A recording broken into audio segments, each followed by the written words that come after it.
I believe we need to encourage personal responsibility so people are accountable for their actions.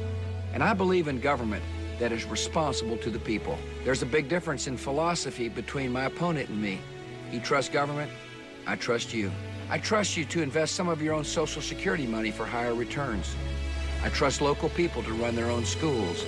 I trust you with some of the budget surplus. We should help people live their lives, but not run them. I'm asking for your vote.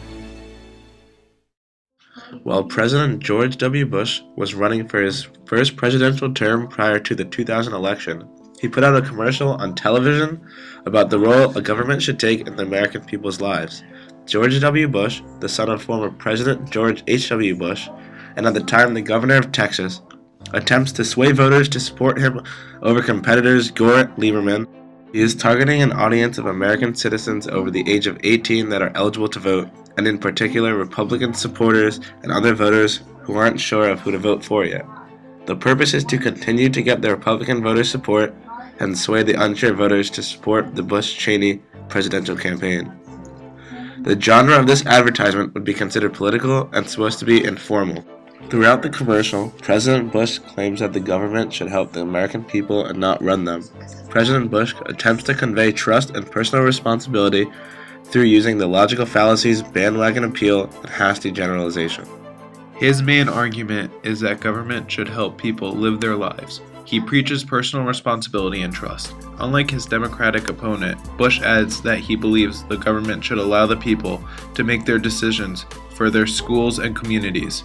Pathos is introduced here when Bush says that he wants the American people to be accountable for their own actions. Bush establishes a feeling of trust with the audience, which supplies a sense of security. This security is what Bush depends on, the gain comfort and acceptance from his audience, which would sway someone to vote for him. Throughout the advertisement, Bush uses two main logical fallacies to capture his audience. President Bush uses the bandwagon appeal fallacy in addition to the hasty generalization fallacy. At the end of the commercial, President Bush asks for people to follow him, with the idea of the government not running the American people's lives, and vote for him for president. This shows that because the Republican Party believes the government should not run the citizens' lives, so should the rest of the American people believe it. Ethos is prominent in the ad, as the opening scene provides information that the ad is supported by the Bush-Cheney 2000 Incorporation and the Republican National Committee.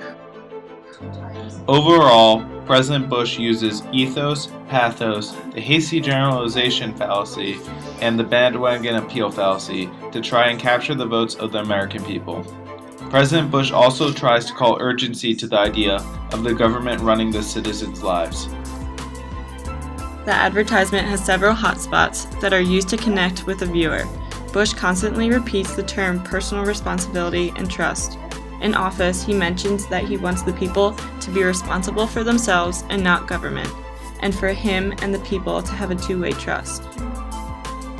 This should stick with the viewers, as he is acting as a personable and sincere candidate. He also looks the viewer right in the eye for most of the video. In addition, another hotspot is him shaking hands with the man, who seems to be an elected official, which shows their trust for one another. Throughout the commercial, President Bush focuses on the status of fact, which is that the government is currently running the people. He argues that this fact in the commercial provokes change in the government when he says that the government should only guide the people. This topic also falls into the cause and effect of stasis. Who is causing the government to run the people, and who is this affecting? The cause is that the current Democratic government is running the people, and in effect is making them unhappy. Bush reaches out to these unhappy people within his audience to vote for him to reach a change. The final stasis used in this commercial is jurisdiction. How can this change? Who can make the change? Bush is relying on the audience, eligible voters, and people of the Republican Party to make a change in the government and vote for him as president. Overall, President Bush uses ethos, the hasty generalization fallacy, the bandwagon appeal fallacy, and different stasis theories to try and capture the votes of the American people. He calls to urgency the idea that American citizens should be guided by the government, not run by it. He wants voters to do more than just recognizing the issue. He wants them to elect him as president so that he can put an end to this, and the people have more space between them and the government.